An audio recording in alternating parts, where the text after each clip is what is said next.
happy Wednesday.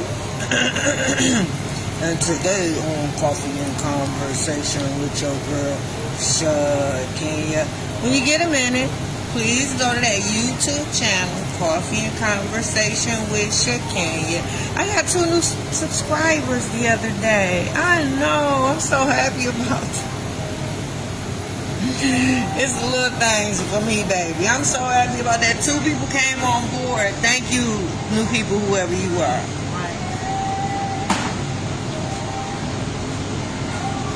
So today, real quick, I know I be saying that, but it don't be quick, right? Because you can't rush parenting. You can't. It ain't something you can just rush through. Already, they don't give us no book. You know what I mean? All you got is the Bible.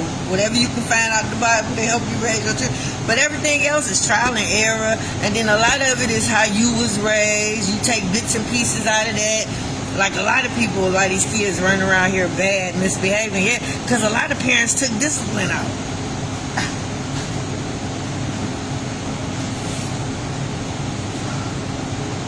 Yep, you got some people that was probably abused physically, right? I mean, the parents just came home, went upside their head for no reason at all. Then you got some people that was disciplined.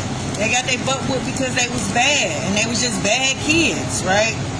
Well, now that their kids are here, yeah, they didn't like getting whooped, so they don't whoop their kids, but what they leave out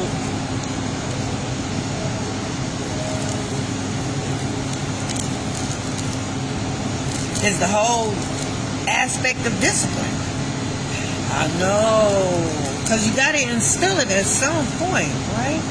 They got to know that there are consequences for their actions. And the way it's looking now, when I see these kids and the ones that come in my office, it's like they have not a clue. I know, not a clue. How do you not have a clue of discipline, right?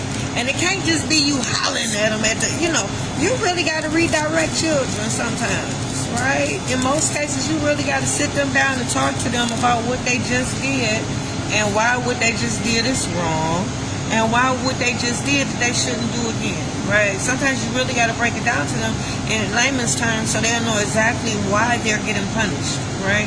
You might even have to let them slide a couple times. Yeah, they might do something, you want to go upside their head, but you're not going to go upside their head this time. This time you're going to give them a warning. Yep, you're going to give them a warning. You're going to tell them why what just happened, how it can't happen again, and if it do happen again,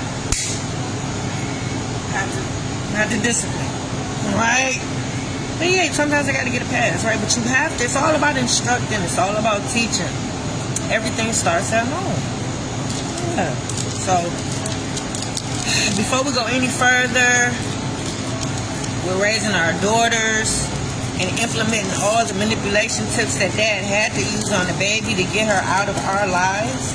We got to backtrack. I'm going to stop. We're going to go over the manipulation tips, but I want to check in and see if you're doing any of these things. So this is going to be an interactive coffee and conversation today, right? Yeah, I want you to jump in, yeah. I know TikTok is like, what the shit, wait. Because I go live on TikTok sometimes at night when I'm cleaning the buildings, and I replay Coffee and Conversation, but I rarely come on in the morning on Coffee and Conversation. But I'm on today, TikTok. Good morning, how you doing? And we live with the Coffee and Conversation today, so it's your lucky day, right? Such a treat this will be for you, right? So yeah, we're going to go over the manipulation tips from your final that Dad was using on my daughter. And I know for sure, I know you like, Shakenya, some of this shit sound made up. And some of it might be. Dad made it up, right? So, some of the stuff you like, Shakenya, I ain't never heard of nothing like this before. Ain't no baby mama or baby daddy doing this. But obviously, somebody was, right? That's why I said it's going to be dysfunctions in my family that's going to plague us even after my death. Because of the madness that Dad had to do to discredit me, to bring me down to to break my character, to assassinate my character. Right? Dad had to do a lot. Why? Because I was doing a lot. Now, if I was a deadbeat mom and didn't have nothing really going on, it wouldn't have been hard for him to take me to court. It wouldn't have been hard for him to do whatever he had to do to snatch that baby. I would probably be oblivious that she's gone, right?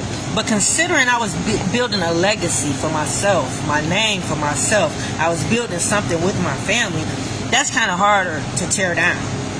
Yeah, it's kind of hard when I actually know how to build. And so I know the importance of building a strong foundation, right?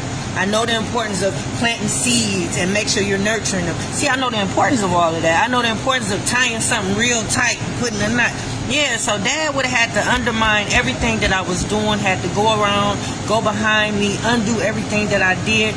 Yeah, who would do that? Who would waste their time doing something like that, right? So considering I was doing so much, yeah, that was probably a full-time job for Dad, tearing my character down, beating me down. That's why he was calling the baby so much.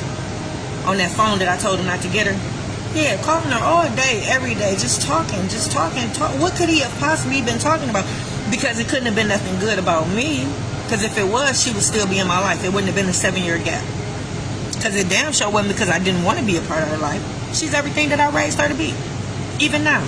She's everything that I talked about in the book. And this book was written, oh my goodness. The blueprint was written before she was even here. So I had the same plan for all the kids. I wanted all the kids to go to a black college. I wanted all the kids to be independent. I wanted all the kids to be entrepreneurs. I wanted all the kids to be homeowners. I wanted all the kids to have good credit. Yeah, they were my team. I was raising the girls in my likeness. So that means drug-free. That means staying fit. That means taking care of yourself, right? Keeping your body tight. Yeah, my girls don't have kids. So they should be, period. They should be, this 3 kids and 50, how old am I, 52? Yeah. I ain't flashing you, I'm just letting you know. Health and wellness, that's top priority for me in raising my daughters, raising all the children.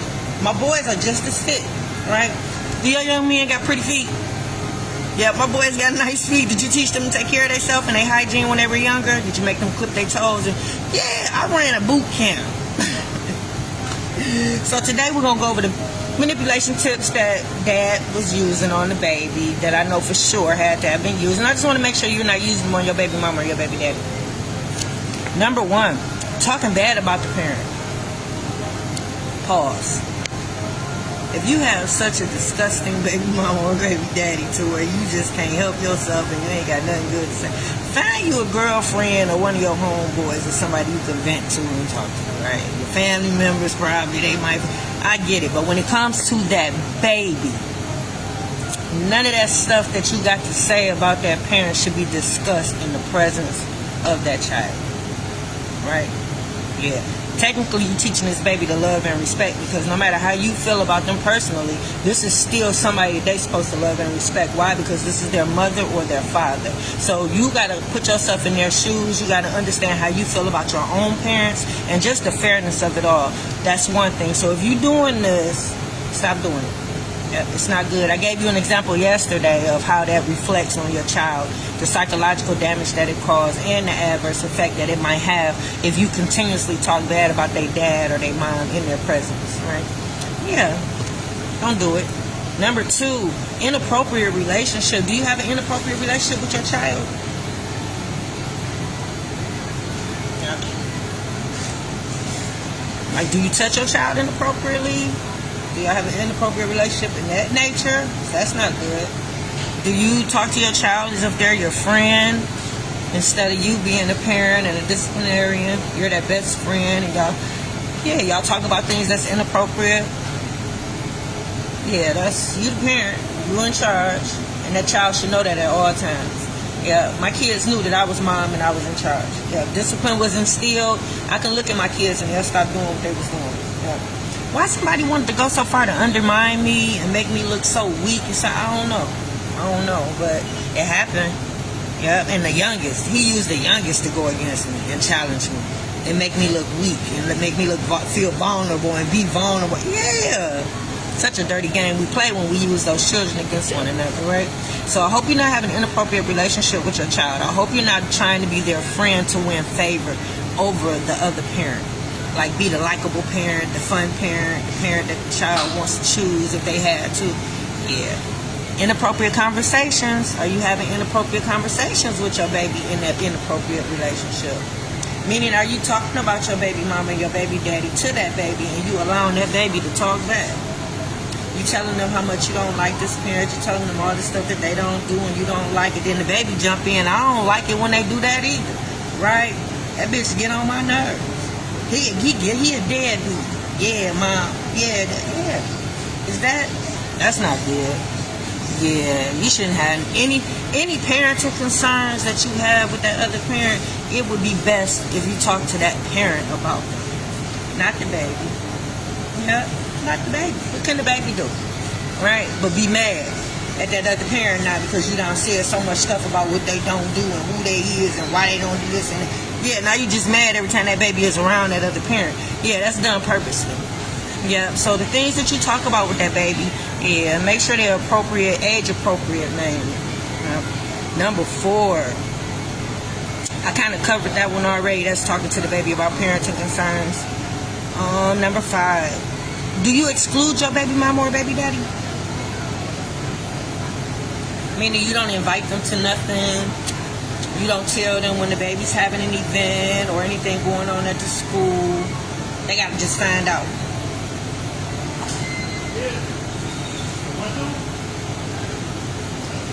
Do you go out your way to make it harder for them to be able to attend? Do you tell them last minute?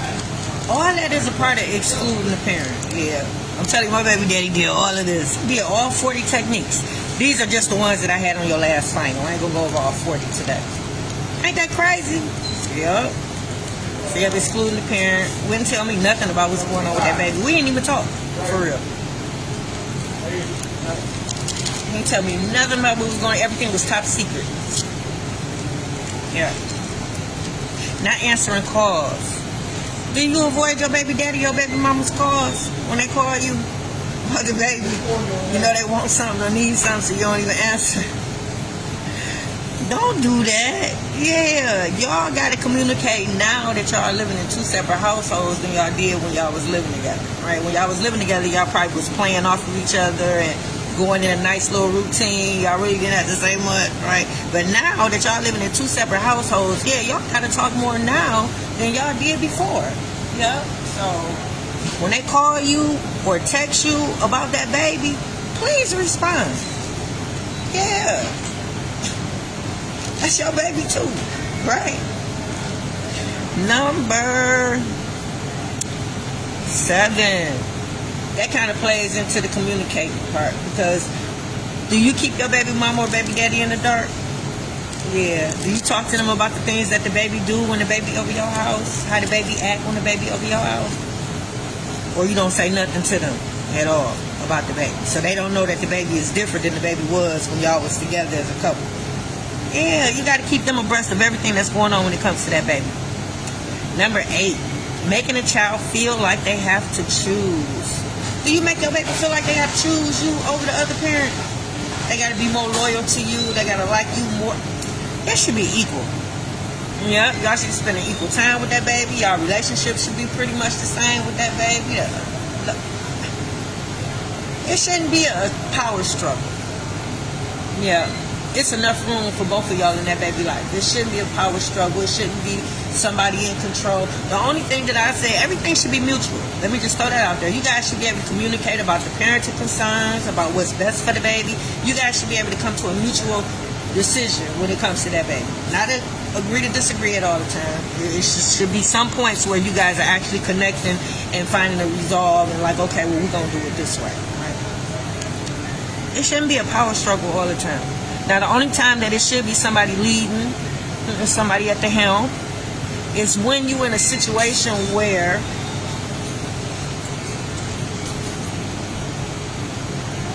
something's relating to your daughter, and it's a girl thing. Then you let mom take the lead on that. Because a man can't raise a little girl to be a woman. Same as when it comes to a little boy. Dad want to step in and make a suggestion or say that, you let dad take the lead on that. Dad said it's time to cut his hair, then it's time to cut his hair. Don't go back and forth with dad. Dad is a man. Dad knows what's best for his son. A woman can't raise a boy to be a man, right? So therefore, There's no reason for your child to have to choose. That's abuse. If you're in a situation where there's no abuse or neglect, the other parent is doing what they're supposed to, why do a child have to choose between you two? Yeah, that's abuse, because you got to do a lot to make that child feel like they'll be better off without that other parent. Can you imagine that? Can you imagine the gameplay? Can you imagine the word usage? Can you imagine what they actually have to do to make your child feel as if they don't have to love or respect or need the other parent? Right? Yeah, I'm telling you, it's scary out here. Right?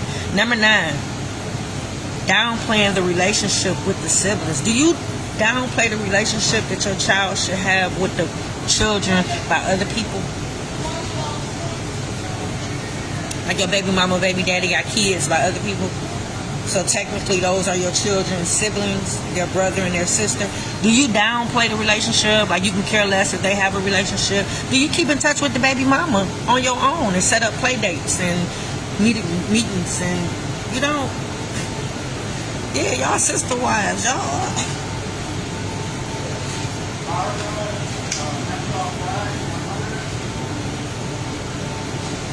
Yeah, y'all all should be cool and calling each other and each other over each other's house, and all the kids is over each other's birthday parties, and yeah, because y'all connected now.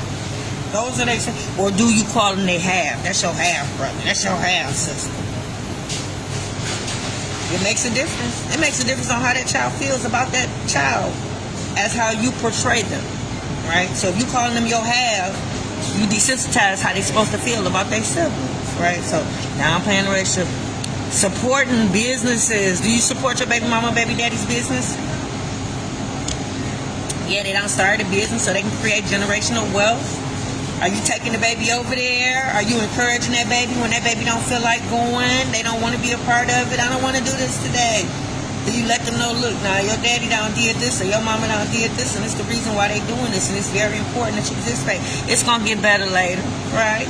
Do you encourage them to? Yeah, you got to support that, because that's for your baby. Yep, I know you mad at them. I know you don't like them. I know you hating on them every chance you get because y'all not together and you don't want to see them succeed and you don't want to see them do this without you. I get it, right? But no, this new co-parenting relationship, you can't do that. You got to be real supportive. Sometimes you got to pitch in and help. Yeah, you got to pitch in and help. Yeah, if you drop the baby off, they got an event going on. Hey, pitch a tent. Clear that table for me. Set that box over there on your way out the door. Thank you so much, right? Can you stick around for a minute? Yeah, when the people come in, y'all supposed to be just that cool after the breakup, right? And the baby needs to see that, right? Do you talk to your child about CPS? I know. Ain't no abuse or neglect on the other end, but you talk to your baby about how they can get a CPS case open on the other parent?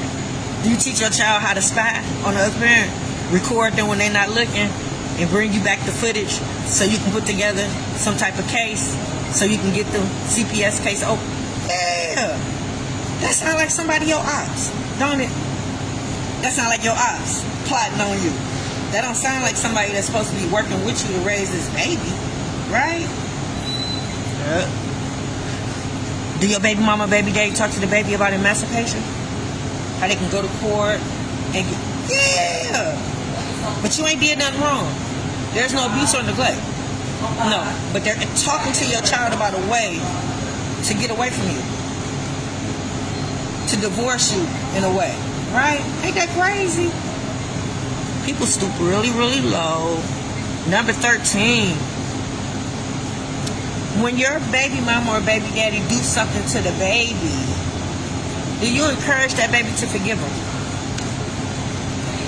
Do you talk to the baby about the importance of loving and respecting that baby mama and baby daddy and how they must forgive them, they must love them unconditionally? Or do you not? You want them to be mad. That's your mission anyway. You want them to be just as mad at them as you are because you still hurt, still bitter, haven't healed, haven't found closure, and haven't moved on from the relationship. So you want that baby to feel just how you feel about that parent, even though that parent has done nothing to that child, right? So anytime they do something, you want that baby to hold on to that, right? Fix it, Jesus. Fix it. Fix it, Jesus. Right? So yeah, do you do that? Stop doing that. Never giving credit where credit is due is coming in at 14. Right? Do you give your baby mama, baby daddy credit for what they do for that child?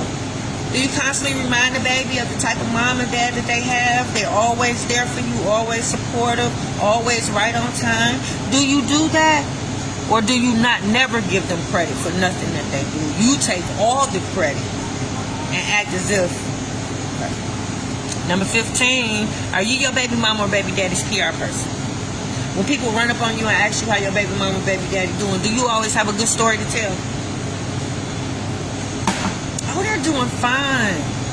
Like my baby daddy should have been like, oh yeah, well, you know, she's doing that home repair stuff. Yeah, she knocking down walls and building them back up, and she got the kids working with her. You know, she just wrote a book. Yeah, she said she was gonna do it. She finally did. It's on the press. She ain't talking good about me, but it's all good. It's her book, right? Support it. Yeah, she actually filming a trailer, her and the kids.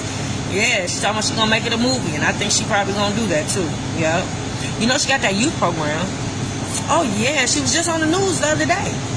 Yep, she deal with kids with behavior issues. She hooking them up with ex-offenders and jail tours. I don't know, man. You gotta call her and check in with her.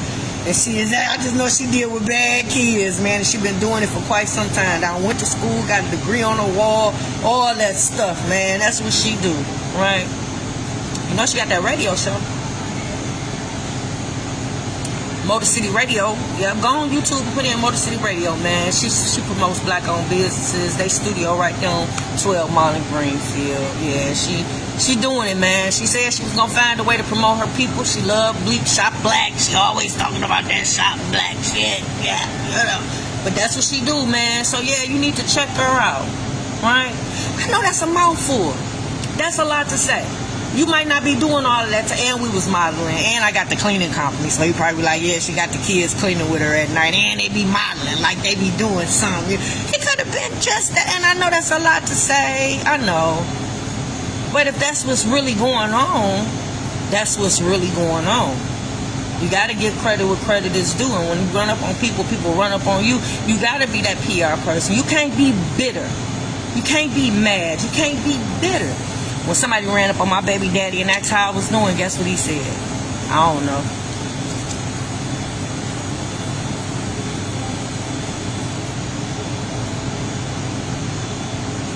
Let that resonate with you for a minute. I just told you what I was doing at the time. But somebody ran up on him and asked him how I was doing, and he said he did not know. His kid is working with me on everything that I'm doing. We filming a trailer for the book. We're doing a youth program. We're doing jail tours. We at the radio show. You mean to tell me that's the only thing you can respond and say if somebody asks about me? Is you don't know? Leaving it up for interpretation as if I ain't doing shit. That's a dirty game to play, guys. Yeah, you gotta be your baby mama, baby daddy's PR person, because their livelihood might depend on it. You might run up on the wrong person and get to talking about this sad story and what they ain't doing and this and that. It might jeopardize their job or something. I know with me, him not saying he don't know, that's definitely damaging my character and my image, considering I'm doing so much out here in the community and I got so much on the line, right? Definitely don't want no rumors starting to make it seem like I'm not doing these things that I am, right? But that's what a bitter baby mama or baby daddy does, right? Are you telling half stories and half truths to that child? Yeah, like when you tell a story about y'all breakup, do you make it seem like everything was on that one parent and you didn't have nothing to do with it if it wasn't for them doing that? And no, and then you twist it and embellish it a little bit to make that other parent seem like the bad person.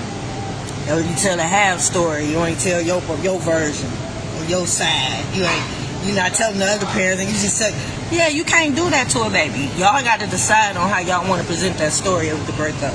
Because I'm going to tell you, all the children that come, thank you for your service. All the children that come through the program, they all wish their mama and daddy were still together. Every child that's come through the Attitude Adjustment Youth Program, the point of acting out started when mom and dad broke up. Right? Take it how you want to take it.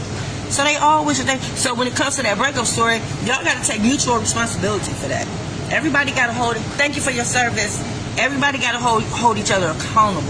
for what they did and the part that they played in that breakup. Yeah, don't never embellish the story and tell half the story and half the truth to make you come out the hero. Because that's going to cause a little hatred towards that other parent when it comes to that baby. Yeah, they might act it out. They might keep it hidden. They might suppress it. I said thank you to your service a couple times. I don't know if I'm going to tell him or not.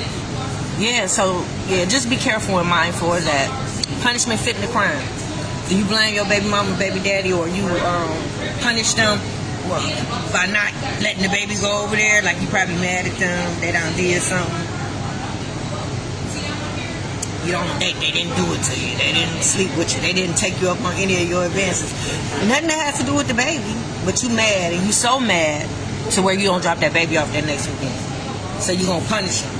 So not only do you not take the baby over there that one weekend, I'm surrounded by police right now, y'all. Thank you for your service. Thank you for your service. Thank you for your service. Why is there so many of y'all in here? I don't know if I should feel safe or nervous. Thank you for your service, baby.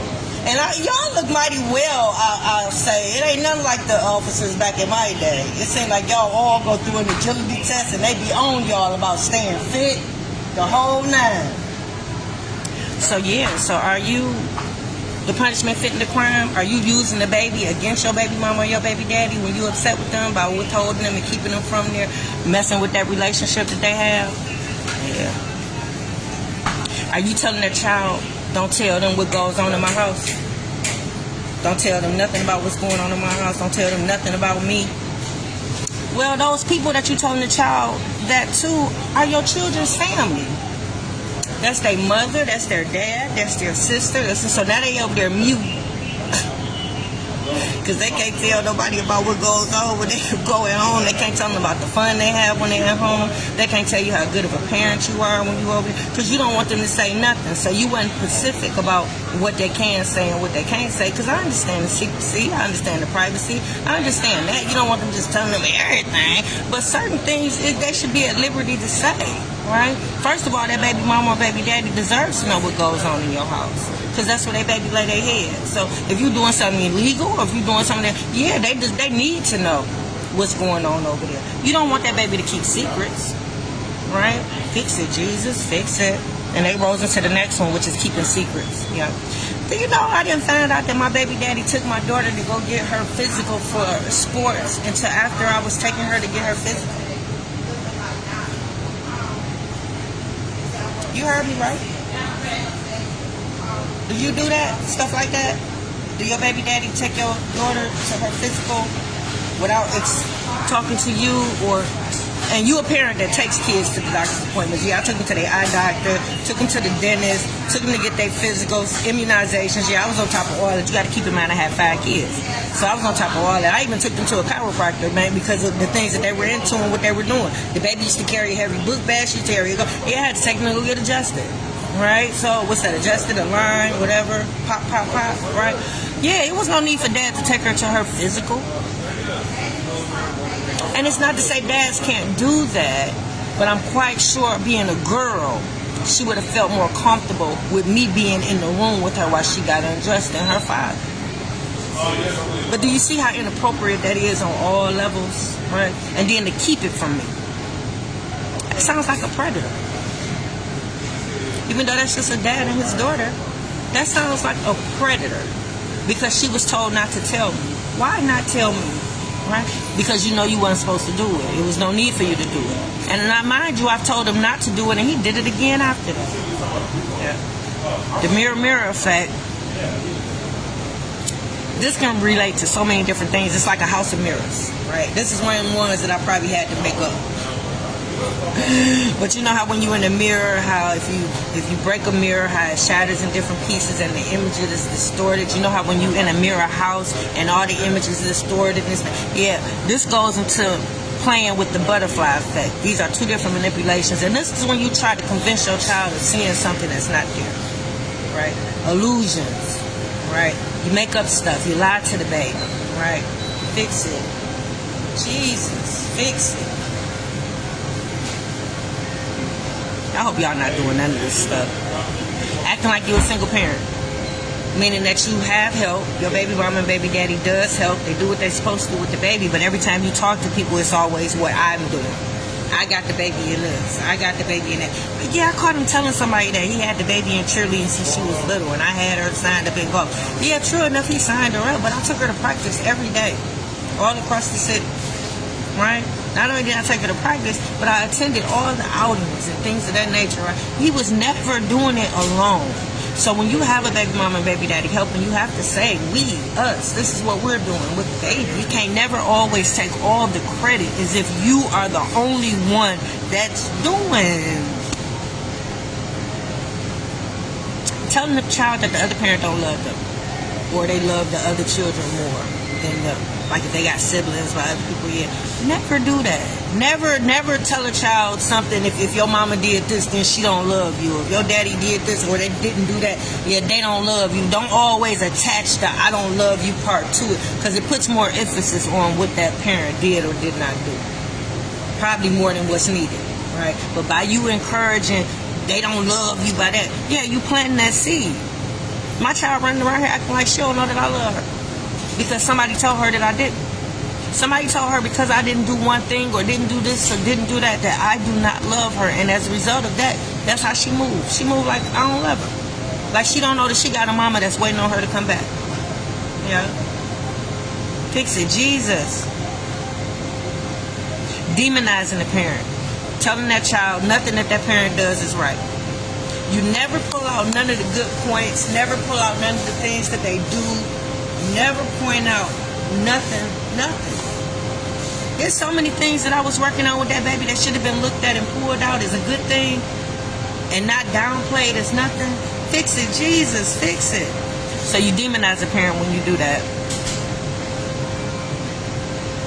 The next one is making the child feel like they'll be better off without that other parent, but that falls into them making them choose. Number 27, making a difference with the other children. This plays with the making a difference in the siblings, when they don't acknowledge the other siblings, when they downplay the relationship. That usually works and falls in place with the making a difference, because they also have to make their child feel like they're better than those other children. They're better than their siblings. They have the nicer things. They have the better things. Those children are just, I know, ain't that terrible? These are children they're supposed to grow up with and have a relationship with. They're part of their growth and development. Yeah, fix it, Jesus. Not teaching that child to love and respect the other parent. That definitely comes into play with that inappropriate relationship and the inappropriate conversations that they have. Yeah, where they talking bad about you, demonizing you. Yeah, they agreeing with the child. They talking about you. They're lined up against you. Yeah, none of that is necessary. Good morning, Reese. Yeah, none of that is necessary. And the last one, making a difference in the lifestyle. This is when you make it seem like your life is so much better than the other parents. Like one day she told me that she liked her dad's house better because he had 2 computers. I said, well, how many can you work on at one time? What is you doing that stuff? Because all I had was a laptop, right? But I can do the same thing. You can do the same thing on this laptop that you was doing at your dad's 2 computers, right? But why would that make a difference? Why would that be held in place of being better and she's better off over here because I got 2 computers? Where's the morals and values? Because that's what I'm concerned with. How you raising her over there? The things that you're teaching her. What is she picking up when she's over there, right? What is she picking up from seeing your mama smoke cigarettes? When over here, I'm teaching them about health and wellness. I'm teaching them about keeping their body pure. I'm teaching them about no drugs, no abusing drugs and alcohol, and definitely don't smoke no cigarettes. That causes cancer, right? But what example is being set is every time I drop her off over there, that's what but see, this is the stuff that you guys got to talk about, because if you're making a difference in the lifestyle, that's part of the difference. So you got to include that. You can't just include that you got a fancier car or your house look nicer. No, you got to include those morals and those values as well in that lifestyle. So I hope y'all not doing none of these manipulation tips. Tomorrow we're going to get back to raising our daughters, and I'm going to continue to implement the manipulation tips and how dad was using him on the baby against me. Right? Yeah, 7 years, no contact. I'm a good mama. Yeah, I'm a good mama. All the things she's missed. All the things that I could have taught her and was teaching her, right? Fix it, Jesus. Fix it. Right? Okay, y'all, I'm out.